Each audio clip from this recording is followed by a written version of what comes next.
Halo Sobat Dongeng, dimanapun kalian berada, bagaimana kabarnya? Kembali lagi bersama aku di channel Alur Film 76. Di video kali ini aku akan membahas salah satu film beradrenalin dari tahun 2006 yang berjudul Dragon Tiger Gate yang dibintangi oleh A. Donnie waktu masih muda. Film ini diadaptasi dari sebuah komik asal Hong Kong dengan judul Tiger Wong. Bagaimana keseluruhan ceritanya? Mari kita bahas.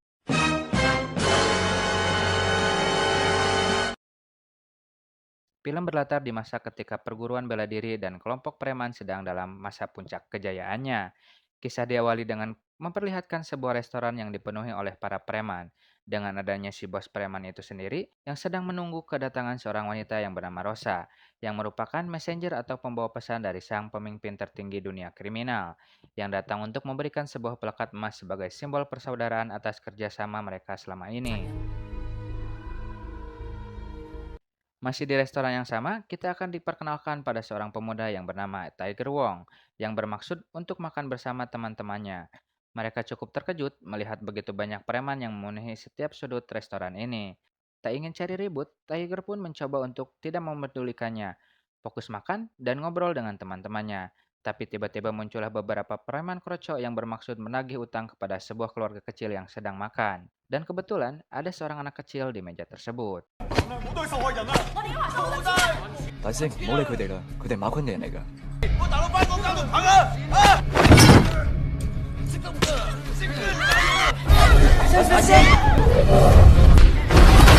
Tiger ternyata bukanlah pemuda sembarangan. Ia sampai membuat si penagih utang ketakutan, di mana Tiger tak sengaja mengganggu jalannya pertemuan si bos yang berada di lantai atas, hingga membuat pelekatnya jatuh ke bawah dan diambil oleh salah satu teman Tiger. Karena si teman menolak mengembalikannya, dan Tiger sudah terlanjur membuat keributan, maka inilah yang terjadi persis seperti karakter Sanji di One Piece. Tiger memfokuskan serangannya pada kaki dengan menggunakan tendangan sebagai jurus utamanya, di mana puluhan preman itu tak mampu menandingi kemampuannya, sehingga si bos preman pun terpaksa harus memanggil pengawal pribadinya. Dan inilah Dragon Wong, yang sebenarnya adalah kakak dari Tiger Wong. Hanya saja mereka berdua belum menyadarinya. Pertarungan pun dihentikan setelah si bos preman yang bijak menyuruh keduanya untuk menyudahi pertarungannya dan menyuruh semua anak buahnya untuk pergi meninggalkan restoran ini. Masih di malam yang sama, namun di restoran yang berbeda, Tiger dan kawan-kawan pun melanjutkan makan bareng mereka, tanpa sadar jika makanan dan minuman tersebut sudah dicampur dengan obat. Yang tepat saat Dragon muncul untuk mengambil pelakatnya, Tiger pun tak mampu memberikan perlawanan. Yang ternyata, ide tentang obat penenang tersebut bukanlah ide Dragon, melainkan ide ajudan si bos besar, yang dengan pelontongnya menghina dan memaki-maki mereka secara berlebihan. Dragon yang melihat si ajudan sudah kelewatan batas, ia pun menjadi geram dan malah balik menentang si ajudan dan semua anak buahnya di ruangan lain yang tak jauh dari keributan itu.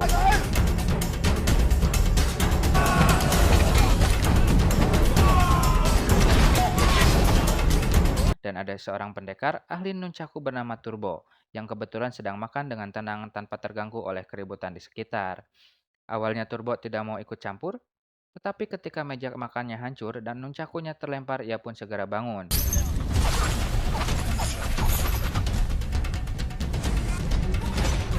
Akhirnya Dragon dan Turbo berhasil mengalahkan puluhan preman yang menggunakan senjata tajam. Dan sebelum pergi, membawa pelakatnya, Dragon pun memberitahu tentang cara Turbo menggunakan nunchaku yang payah dan masih harus banyak belajar. Tak lama setelah Dragon pergi, Tiger tak sengaja menemukan giok milik Dragon yang jatuh dan menjadi awal pertama kali Tiger sadar jika Dragon adalah kakak yang hilang sejak lama. Sebagai rasa terima kasih, Tiger pun mengajak Turbo ke perguruan yang bernama Dragon Tiger Gate. Yang memang itulah tempat tujuan Turbo datang jauh-jauh ke tempat ini adalah untuk mendalami seni bela diri demi memperlihai permainan nunchakunya. Sempat percaya diri akan langsung diterima jadi murid, Turbo pun malah disuruh pulang oleh sang guru besar yang merasa tidak nyaman dengan sikap sombongnya. Namun Turbo tak menyerah begitu saja dan mencoba untuk cari perhatian dengan menunjukkan keterampilannya bermain nunchaku di depan anak-anak murid yang sedang berlatih. Guru pun kesal karena semua murid-muridnya jadi ikutan main nunchaku. Guru besar pun menantang Turbo untuk bertarung dan menunjukkan seperti apa bela diri yang sesungguhnya.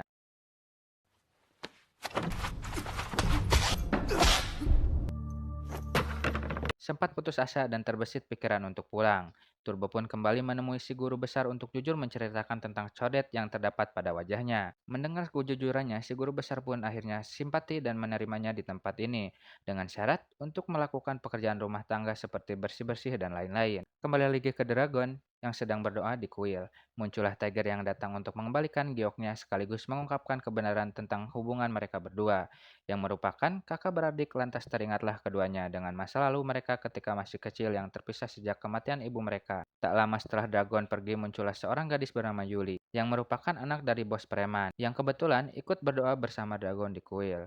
Mengetahui Tiger adalah adik pengawal ayahnya, Yuli pun mengajak Tiger untuk makan malam bersamanya. Yang di situ Yuli mengungkapkan bahwa Dragon sudah seperti keluarganya sendiri dan dianggap anak sendiri oleh ayahnya. Mengetahui Dragon masih memiliki seorang adik, maka Yuli pun akan menganggap Tiger seperti keluarganya juga. Malam harinya si bos dan Dragon terlihat sedang bersama, membicarakan tentang niat si bos yang ingin pensiun karena sudah capek terus-menerus melakukan pekerjaan kotor yang ditugaskan oleh pimpinan tertinggi dunia kriminal. Sehingga Dragon pun ditugaskan untuk menemui si pembawa pesan, yaitu si Rosa, kalian mengembalikan plakat yang dijadi simbol persaudaraan keluarga kriminal. Sesuai apa yang diperintahkan, Dragon pun langsung menemui Rosa, si pembawa pesan, untuk mengembalikan plakat emas yang tempo hari ia berikan. Di mana Rosa mengatakan bahwa ini akan menjadi suatu masalah besar karena pimpinan tertinggi dunia kriminal tentu akan menganggap ini sebagai penghinaan dan dampaknya akan sangat buruk sekali, entah itu bagi si bos ataupun Dragon sendiri. Sementara terlepas dari masalah itu, keduanya rupa-rupanya diam-diam memiliki hubungan yang lebih dari hanya orang suruhan majikannya masing-masing. Namun mereka tidak bisa benar-benar menunjukkan rasa cinta mereka akibat dari aturan pekerjaan yang sangat ketat.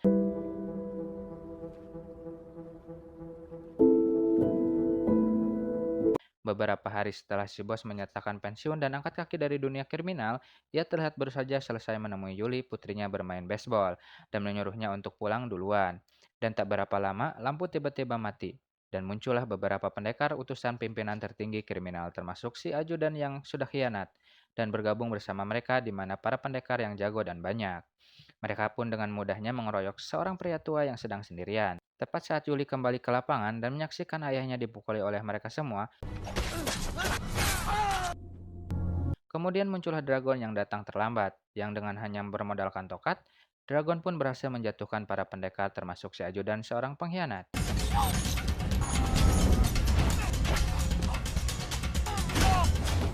Dikira sudah selesai, Dragon yang lengah tiba-tiba diserang oleh satu pendekar pisau Trisula di mana kedua sisi tulang rusuknya patah karena terkena serangan. Meski pada Meski akhirnya pada Dragon berhasil akhirnya menghabisi Dragon pendekar berhasil tersebut menghabisi dengan pendekar kondisi tubuh yang tersebut. bagi orang normal terbilang cukup kritis.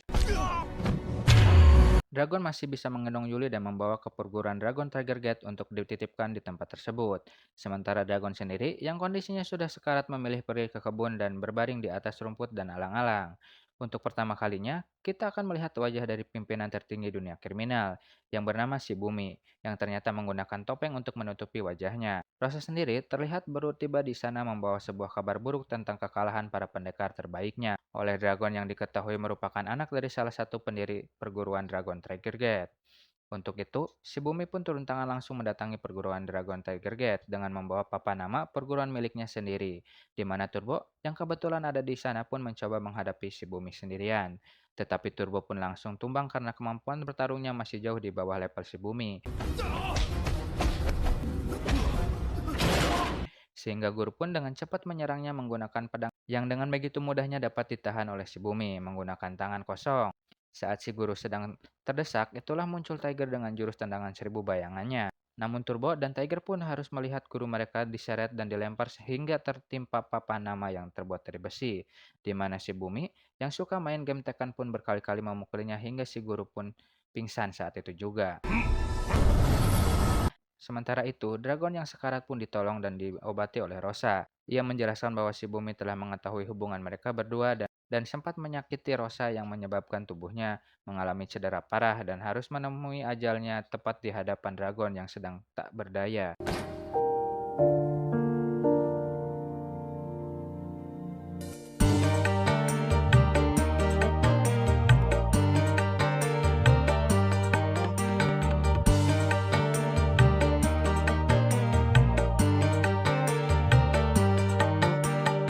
Kembali ke Turbo dan Tiger yang dibawa Yuli menuju sebuah kuil besar di perbukitan. Di situ ada seorang biksu modern yang mampu mengobati mereka berdua. Dan dengan baik hatinya, mau melatih mereka berdua untuk lebih memperdalam jurus mereka masing-masing. Bersamaan dengan Dragon yang berangsur-angsur pulih, ketiganya pun mulai berlatih untuk meningkatkan kemampuan bertarung mereka dan berencana untuk membalas dendam kepada si Bumi yang telah merusak ketentraman duniawi.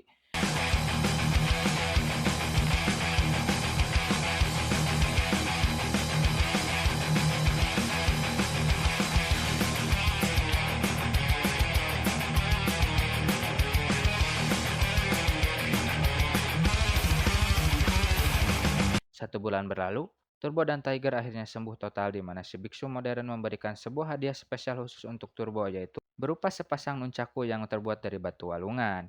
Dan ya, disinilah Turbo dan Tiger sekarang. Sebuah kuil tua milik si bumi yang terletak di wilayah yang selalu diselimuti oleh kegelapan. Mereka berdua tanpa pikir panjang langsung menyerang si bumi dan pertarungan pun akhirnya dimulai.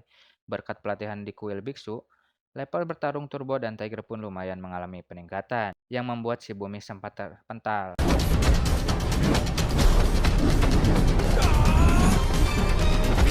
Menyadari kedua lawannya sudah upgrade skill, dan perjurusan si bumi pun mulai menseriuskan gaya bertarungnya sampai-sampai dapat membelah tembok hanya dengan menggunakan jubahnya saja. Untuk kedua kalinya, si bumi terkena tendangan dari Tiger menggunakan jurus salto ke belakang. Sehingga sekarang giliran Turbo yang akan menunjukkan kebolehannya memainkan nunchaku menggunakan jurus barunya yang dijuluki dengan lonceng emas penghambat rezeki. Dan ya, jurus baru Turbo pun berhasil membuat si bumi terjengkang menghancurkan tembok tiang. Namun si bumi memiliki cara untuk mengatasi jurus tersebut yaitu dengan menggunakan jubahnya yang diputar dengan kecepatan 1000 rpm. Tanpa basa-basi, Targan langsung mengerahkan seluruh kemampuannya dengan masih menggunakan tendangan sebagai jurus pamungkasnya. Tetapi tepat saat Turbo dan Tiger sudah tumbang, muncullah sang jagoan sebenarnya yaitu Dragon di mana si bumi dipancing mengejar Dragon ke ruangan lain untuk bertarung secara habis-habisan. Tanpa memperdulikan pajak bumi dan bangunan, Dragon dan si bumi pun bertarung dengan menghancurkan segala apapun yang ada di sekitarnya, di mana si bumi akhirnya kena mental saat Dragon berhasil menarik jubah yang merupakan jubah kehormatannya.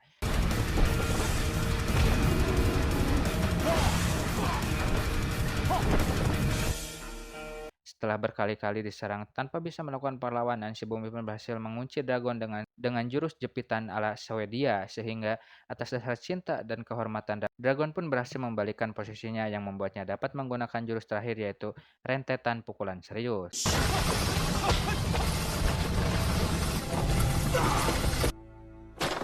Setelah raja terakhir kalah, Dragon pun menghampiri Tiger dan langsung memeluknya dengan erat. Setelah beberapa waktu berlalu, Dragon, Tiger, dan Turbo pun sepakat untuk bekerja sama dengan sistem sharing profile untuk mengembangkan perguruan Dragon Tiger Gate agar lebih banyak dimengerti oleh para generasi muda dan film pun berakhir. Bagaimana menurut Sobat Dongeng? Sangat menarik bukan? Terima kasih sudah menonton video ini dan jangan lupa like dan subscribe untuk mendukung aku membuat video-video yang lebih bagus dan tentunya bisa membuat kalian nyaman. Kita tutup video ini dan sampai berjumpa di video selanjutnya.